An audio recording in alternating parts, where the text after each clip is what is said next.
What is the most ducked up way you've got revenge on somebody who's done something wrong to you? Back in high school, I dated a girl for 6 months before she decided it wasn't working out anymore.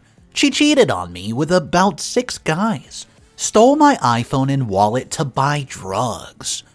I wanted to report her to the police like my parents encouraged me to, and to prevent me from doing such, her brother jumped me while I was walking home with his friends and busted open my lip pretty bad, even threatened to hurt me more if I reported him or his sister. By the way, this is in South Florida, so I believed he would actually do it. My dad got a new job and we moved to a new city, but I was still mad about the whole situation. So I did the next best thing. I created 2 fake Facebook accounts of a random hot girl and guy. Spent some time making it look more legit with friends and such, and added her brother on Facebook with the girl and my ex with the guy.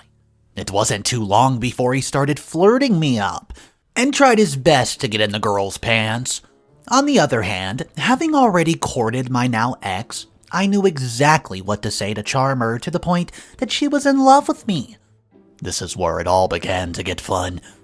I started to get more raunchy with the conversations between the brother and sister, with me as the intermediate thanks to Google Voice. Both of them had fairly typical South Florida bodies, so nothing really gave anything away, and I did a fair amount of photoshopping to remove identities in the room that may give away anything.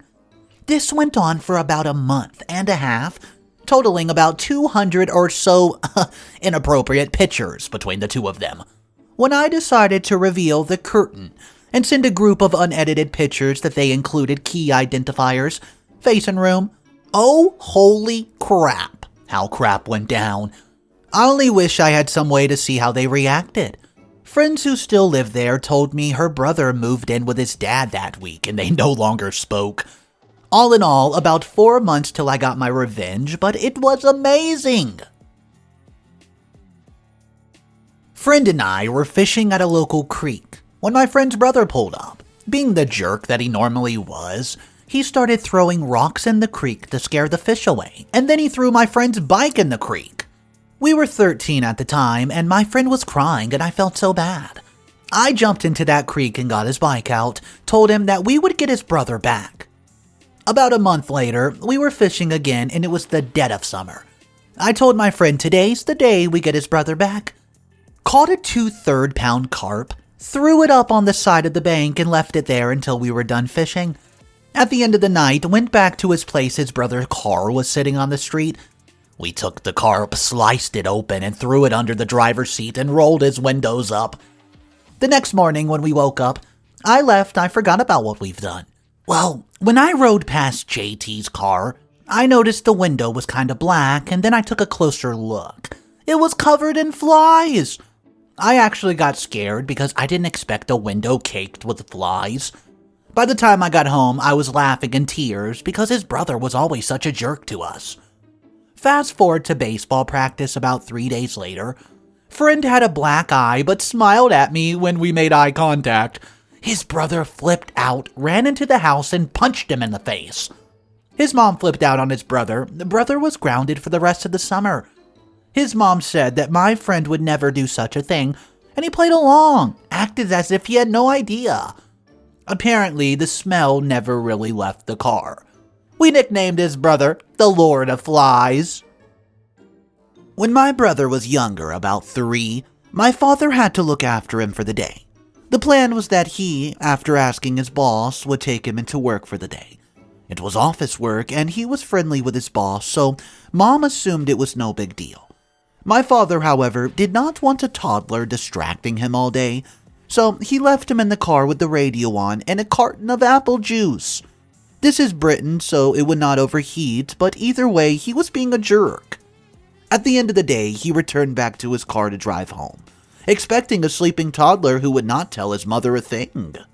Instead, upon his return, he found his son jumping up and down on the front seat to the radio on full blast, naked, laughing, slipping around covered in poop. He had soiled himself, removed his nappy, and his feces matter was everywhere. Crap was smeared all over the driver's seat, the windscreen, the steering wheel, the everything, driver window, even hand-printed on the ceiling. Our dad did not even know that toddlers could even produce this amount of poop. The only car seat that was completely untouched was his own. One time, when I worked in a small video store as an assistant manager, there was this one customer who was being a real jerk, to the point where I got fed up with his crap and threw him out. He'd been a jerk to every single other employee in the store, including our boss. He was just a mouthy, harassing jerk. Anyways, I saw him in a little strip mall nearby one time, and he was bragging to some guy about he was cheating on his workers' compensation. Then he pulls out this wad of cash, waves it under their noses like a Japanese fan. I got all this freaking money from lying about my injured hand. What a jerk. Anyways, if you go into the blue pages on the phone book, you'll find a listing in all capital letters that says this: Workers' Compensation Fraud Hotline. So go ahead and take a wild guess what video stores keep in their records. Full name, home address, and phone number. Not only did I turn this guy in, but was also able to provide in great detail as to exactly how he was faking his injury, as he explained it to his two friends. I moved around a lot as a kid. Dad in the army, parents divorced. Not staying in one place made long-term friendships impossible. But my situation attracted bullies like flies. I moved to a new school. A bully picked up my scent instantly, tripping and shoving me, making fun of my clothes. Nothing too terrible, but I was already unhappy, so I felt miserable. One school day, I asked to use the restroom.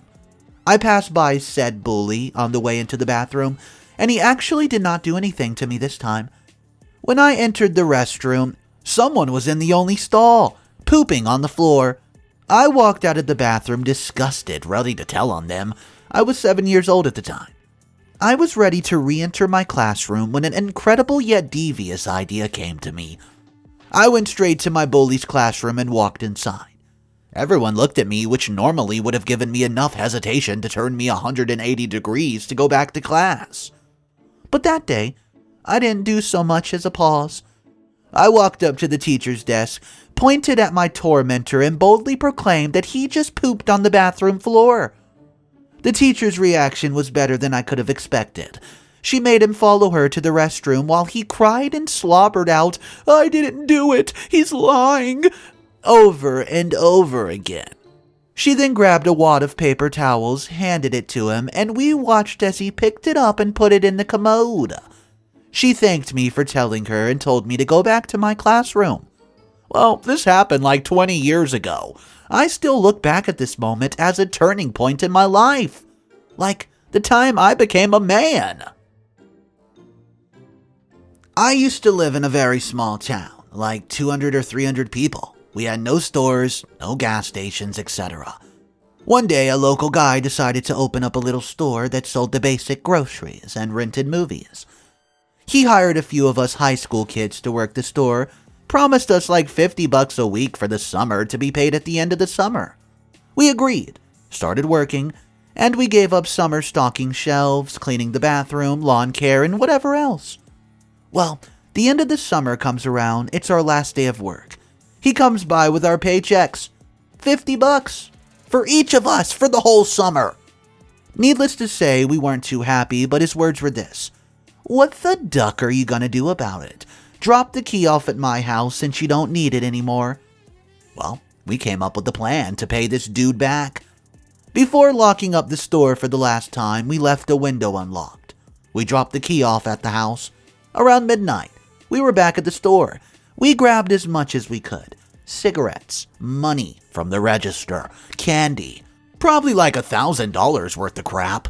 Locked back the window, then left through the emergency exit that had no alarm. There was also no cameras of any kind. Next day, there were cops there. He accused us of doing everything, but there was simply no proof. He ended up having to shut down the store a few months later because the town heard how he didn't pay us and stopped doing business there. I don't feel bad. This dude deserved it. When my brother and I were kids, we used to play in our front yard all the time. Once we were playing baseball and our ball rolled down the hill into our neighbor's backyard. Anyways, my brother and I went inside to find another ball to play with. In those 5 minutes, he walked up the hill and pounded on our front door. My mom answered and he flew into a fit of rage at her, screaming about the kids ruining his lawn. My mom tried to calm him down, but he put back his fist as if he was going to punch her. When my mom flinched, he started to laugh and spit on our doorstep. My brother and I saw everything and, well, we declared war. We were smart. We waited until we could not be too suspicious. To this day, we have never been caught because everything, quote, could have just happened naturally. We didn't do everything at once, but rather over the course of many years. Here's a rough list of all the things that I remember doing. Poured female deer lure into his car, and the house's AC intake vents to perfume his air with an unholy stench. Saved up all the shards of sharp glass, nails, etc., and would scatter them on the ends of his driveway. Bought high-strength concentrated weed killer, and applied it liberally to all the prized shrubs and flowers. Found his car in a public parking lot, and threw baloney on it to ruin the paint. No clue if this one actually worked, though. We collected some roadkill, assorted dead critters that we found, even cats, and would throw them under the tarp that covered his pool. Waited until they went on vacation, put sugar all over their doors and window seals in hopes that bugs would get in their house and nest. I still don't feel guilty, though. That guy was a huge jerk. Still is a huge jerk, is from what I hear. When I was 13, I woke up in the middle of the night to a man laying next to me in my small bed staring at me. I looked at him confused and told myself, "Oh, silly, you're having a nightmare." So I smiled at him, closed my eyes, and was about to fall back asleep when he started touching my thigh. Two things happened at once. I realized that I was only in my bra and underwear, and that I was definitely not having a nightmare. Fear like I've never felt before gripped every inch of my body, and I think I stopped breathing. He started making advances on me, presumably to take my clothes off. What did I do? I opened my eyes and I crap you not said, "Hold on a second, I have to pee." Well, he looked shocked, but did not stop me as I wrapped my blanket around my body and proceeded to take a few steps towards my bathroom. Then I noticed that my bedroom door was open and I bolted it. I ran to my mother's room, banged on the door, and screamed about how there's a man in my bedroom. My mom came out of the hallway and had just started reassuring me it's a bad dream when the dude dashed out of my room towards the front door. My mom froze, but I got the biggest sense of, how dare you try to come into my room? That's when I grabbed a lamp, ripped the cord off the wall socket, and started chasing him, insanely waving the lamp and screaming all the profanities that my 13-year-old mind has ever heard. I chased that ducker down the street while my mom called the police. I lost him somewhere in the dark, but when the police came and got statements and started searching the neighborhood, I got my revenge. They caught him, hiding behind the bushes, brought him over, asked me to identify him. I marched right up to that dude, kneed him in the balls, and walked away saying, "Heck yeah, I want to press charges." My dad used to live in an apartment building with assigned parking, as every tenant had a designated space that only they were allowed to park in. Well, my dad would sometimes come home to find someone else parked in his spot. He'd asked the guy politely several times not to park in his spot, and he even talked to the landlords who had done nothing about it. So, one day he got home to find the guy parked in his spot again, and decided enough was enough. My dad has always worked on cars ever since he was 13. He had a jack in his trunk and used that jack to jack the guy's car up off its rear tires. It was a rear-wheel drive car, which meant my dad now had full control of the vehicle. Using the jack, he pulled the car across the lot and left it somewhat hidden behind a dumpster. Then he let his car down, put away his jack, parked in his spot, and went to his apartment. Later that day, he got a knock on his door. It was a police officer with the inconsiderate neighbor behind him. The officer asked my dad what he had done with the neighbor's car. My dad looked him right in the eyes and said, "Hey man, he parked in my spot. I've asked him several times not to do so, so I lifted up his car and set it by the dumpster." Now to give you an idea about my father, he's 6'5" and back in the day was built like a train. He also only has one eye, and a fake one that he's got has always been too small, giving him a constant madman look. When he told the officer that he lifted the car and moved it himself, and even pointed out where the car was through his apartment window, the police officer's eyes got as big as a dinner plate. Well, he turned to the neighbor and said, "Sir, I recommend you never park in this man's spot again." The guy stopped parking in my dad's spot after that. My friend pulled a fairly innocent prank on me. To pay him back, as we got a very busy airport to fly to Vegas, I put a lead-lined bag, used to protect film going through the x-ray machine, in his carry-on. They had to check his bag right then and there, and I put an adult toy in it and a small tube of lubricant, and a loose deck of playing cards that fashioned naked men on them, dozens of extra small condoms. He, of course, looked horrified, pleading that it wasn't his, which it wasn't, but no one believed him. They put everything back, laughing, and he was allowed through. In 2009, I deployed for a 6-month tour to the Helmand province in Afghanistan, running at least weekly missions from Leatherneck to Nowzad, where we were the only unit that would run the route the entire AO. It was that bad. A month into the deployment, I was just getting 6 months into my first real relationship. It was a long-distance one, as I was stationed in North Carolina, and she lived back home in New York. We were planning on getting married, but my staff sergeant gave me a little speech, and I decided that it was best to wait until after the deployment. She was already cheating on me 4 months into the relationship. I took it hard, and that's all I thought about for 6 months while I waited to get back home. I had a bunch of her stuff, and she had some of mine. I never got any of my stuff back, but she'd given me this tiny little dancer trinket to wear on my dog tags. Her mother had given it to her before she ran off, so it did have some sentimental value. Oh, and 5 months into the deployment, her new level 3 sex offender boyfriend who she left me for goes back to prison for probation violation. I get a message over Facebook that she, quote, "just found out she's 6 months pregnant and it's mine." There's no way. You just find out you're 6 months pregnant when you weigh 110 pounds soaking wet. It was a sham to get me back there, and obviously, yep, no pregnancy. 6 months later, I arrive back home. I go into the subway where she works, and lo and behold, she's working.